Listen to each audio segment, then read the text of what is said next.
రాజమండ్రి సభలో వైసీపీ వైఫల్యాలపై చంద్రబాబు విమర్శలకు సభకు భారీగా తరలివచ్చిన ప్రజలు. నిన్ననే నేను చూశాను.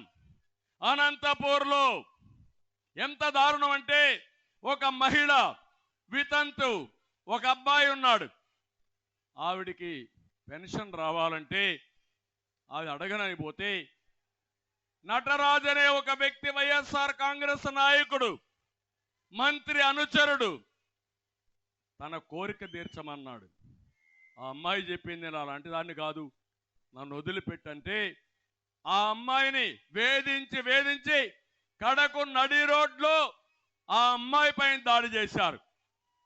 ఒక దుర్మార్గుడు, ఒక కీచకుడు, ఒక దుశ్శాసనుడు కోరిక తీర్చలేదని ఆ అమ్మాయిని నడి రోడ్లో కొట్టి విపరీతంగా బాధించి, ఎక్కడైతే పవిత్రంగా చూస్తామో లేడీస్ని, అలాంటి మహిళ మీద కాళ్లతో తన్నాడంటే ఏంటి వీళ్ళందరూ?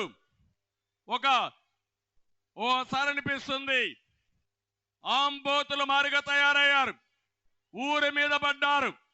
ఆంబోతులకు హెచ్చరిక చేస్తున్నా, నా ఆడబిడ్డల జోలికొస్తే కబద్దార్, అదే లాస్ట్ డే అవుతుంది మీకు.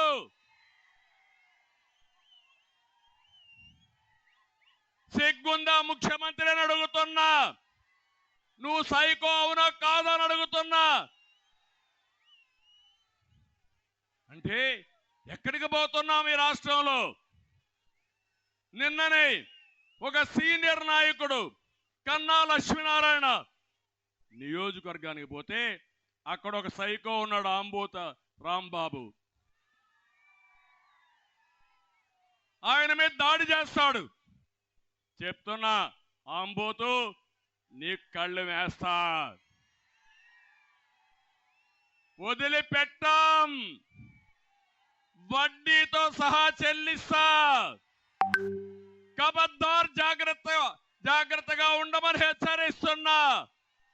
ఈ రాజమహేంద్రవరం నుంచి గర్జిస్తున్నా.